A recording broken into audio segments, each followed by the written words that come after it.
안녕하세요, 선스퀘어입니다. 오늘은 우리나라의 놀이공원에 대해서 이야기해 보도록 하겠습니다.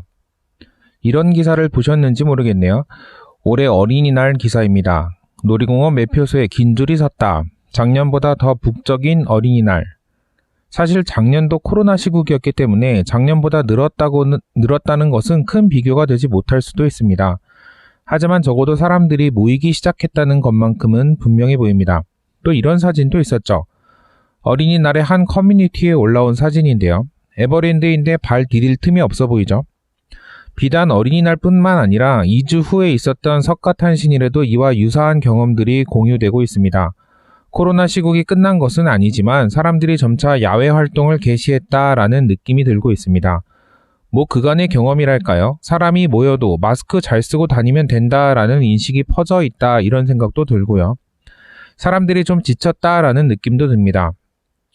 이 얘기를 계속하려는 건 아니고요. 어쨌든 놀이공원에 사람이 모이고 있다는 것 같다는 얘기가 핵심입니다. 우리나라의 3대 놀이공원이라고 하면 에버랜드, 롯데월드, 서울랜드 이렇게 꼽는 경우가 많죠. 실제로 규모나 매출액, 이용자 수 면에서 3개의 놀이공원이 과점 상태다라고 말할 수 있겠습니다. 3개의 놀이공원은 같지만 조금은 다른 사업 구성을 가지고 있는데요. 오늘은 각각의 놀이공원들이 어떻게 사업을 하고 있고 경영 성과는 어떤지 알아보도록 하겠습니다. 일단은 세 회사가 속한 회사에 대해서 알아보도록 하겠습니다. 에버랜드가 삼성물산에 속해 있다는 것은 생각보다 많은 분들이 아실 것 같습니다. 일단 삼성그룹의 지배구조 정점에 있는 회사가 삼성물산이고요.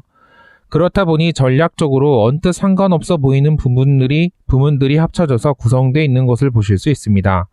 삼성물산은 건설, 상사, 패션, 리조트 부문으로 크게 나눠지는데요. 실제로 이 부문들은 하나하나가 개별 회사라고 해도 될 만큼의 개별성을 가지고 있습니다. 오늘 알아볼 에버랜드는 4개의 부문 중에서 리조트 부문에 속합니다. 사실 리조트 부문에서는 조경사업, 워터파크인 캐리비안 베이, 골프장 사업 등 많은 사업을 영위하는데 그중 드라이파크를 운영하는 에버랜드가 속해 있습니다. 흔히 우리가 드라이파크라고 하지는 않지만 워터파크의 반대 개념으로 이해하시면 될 것 같고요. 물 없는 놀이공원으로 알고 계시면 될 것 같습니다. 그리고 조경에 대해서 의아해 하시는 분들이 있을지 모르겠는데요.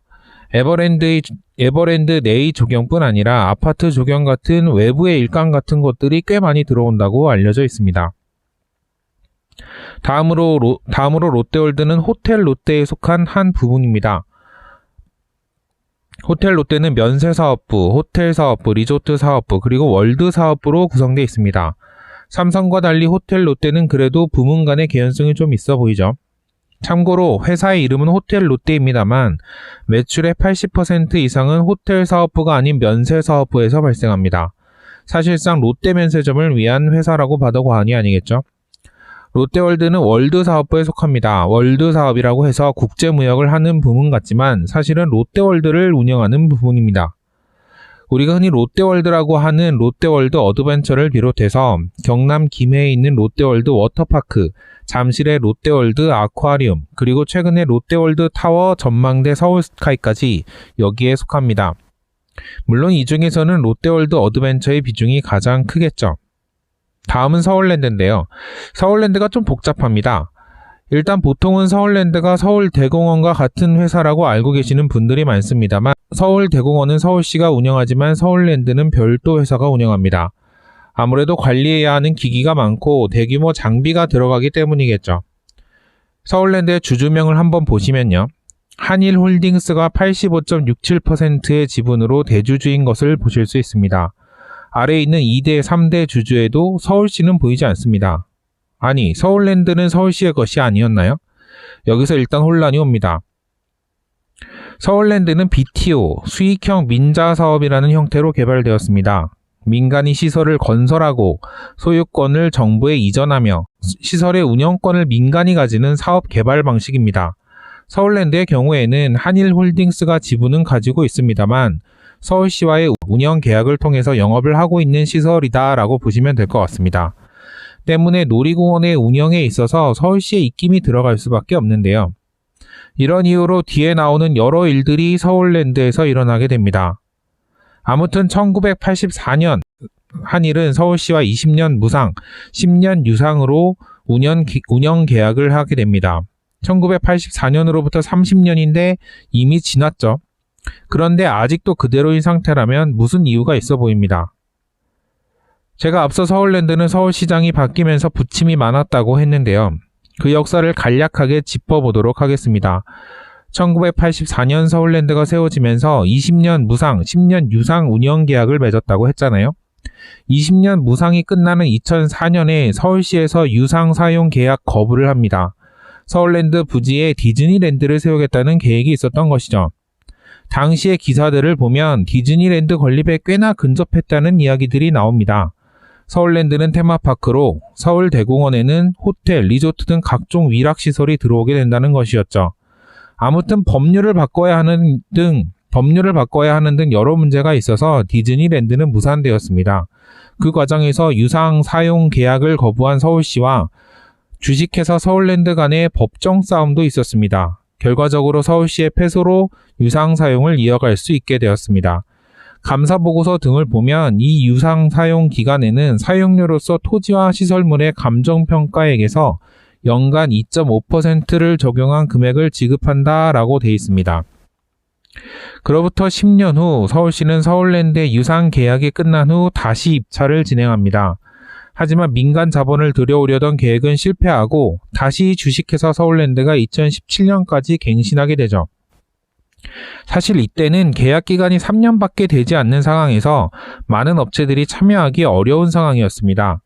기업 입장에서는 3년밖에 운영이 보장되지 않는 상태에서 섣불리 달려들 수가 없었던 것이죠. 이렇게 두 차례 더 갱신을 통해서 지금의 상황에 이르게 됩니다. 결국 아무에게도 팔리지 않아서 원사업자가 계속해서 안고 가는 그런 모양새가 되었습니다. 현재의 계약은 2022년까지로 돼 있는 것으로 알려져 있습니다. 그리고 작년에는 카카오가 서울랜드를 인수하려 하였으나 무산되었다라는 기사까지 나옵니다. 사실 카카오의 인수 무산은 카카오나 서울시에서 공식적으로 밝힌 내용은 아니며 그런 움직임이 있었단 정도의 내용입니다. 하지만 인수 무산에는 정치적 경제적인 이유가 작용했다라는 것이 우세합니다. 개발을 옹호하는 세력이 서울시장이 되면 개발 계획이, 반대의 세력이 서울시장이 되면 개발 축소 계획이 발표되는 시기죠. 하지만 기업 입장에서는 불확실성에 베팅할 수 없었던 상황이었을 것입니다. 디즈니랜드에 이어서 카카오랜드가 될 뻔했던 서울랜드의 역사. 이번 계약이 만료되는 2022년에는 또 어떻게 될지 궁금해지네요. 이제 각 회사의 실적으로 들어가 보겠습니다. 삼성물산은 건설, 상사 등을 아우르는 엄청나게 큰 회사라고 말씀을 드렸죠. 삼성물산의 2020년 매출은 30조 원이 넘습니다. 그 중에서 에버랜드가 속한 리조트 부분은 매출 4,260억, 영업손실 822억 수준을 기록했습니다. 코로나로 인해서 직격탄을 맞은 걸 그대로 보여주는 수치죠. 당장 2019년의 자료만 보더라도 매출이 7천억에 가깝고 영업이익으로 480억이 난 것을 볼 수 있습니다. 리조트 부문이 삼성물산에서 차지하는 매출액 비중은 2020년 기준으로 1.41% 수준입니다. 매출액 기준으로 최근 6년치를 좀 펼쳐봤는데요. 2020년에 매출이 확 줄어드는 것을 보실 수 있죠. 기존의 6천억대 후반의 매출을 보이던 것이 70% 수준인 4,200억 원으로 내려앉았습니다. 2015년 수준과 비슷한데요. 이때는 중국과의 사드 이슈가 있었죠. 중국 관광객이 오지 않으면서 매출이 급격하게 줄어들었던 시기입니다. 역으로 생각하면 놀이공원 입장에서는 지금의 코로나 사태는 2015년의 사드에 비견되는 사건이다, 이렇게 볼 수도 있겠네요. 어쨌거나 중국 관광객이 우리나라를 찾지 않는 것은 비슷하니까요. 영업이익 측면에서 보면 코로나의 영향은 더 극적입니다. 2019년과 2020년 사이의 그래프가 크게 곤두박질 치는 걸 보실 수 있죠. 올해 1분기 성적에서도 이 부분은 크게 개선되지 않았습니다. 오히려 영업이익률 측면에서 더 안 좋아지는 모습을 보였습니다. 물론 놀이공원의 특성상 날씨가 추운 1분기에는 수요가 적어서 1년의 영업이익과 분기를 비교하는 것은 다소 무리가 있다는 점도 알아두셨으면 좋겠습니다. 2분기 성적이 어떻게 나오느냐에 따라 판단해 보시는 것도 좋을 것 같습니다. 호텔 롯데를 한번 볼까요? 이쪽도 2020년에 극적인 변화가 있었던 것은 마찬가지입니다. 평균 3천억을 넘어갔던 매출이 1200억 원 수준, 절반 이하로 뚝 떨어집니다.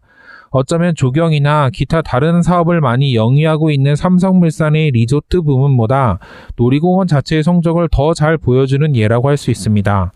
영업이익 역시 매출액에 버금가는 1200억 원에 가까운 손실이 난 것을 보실 수 있습니다.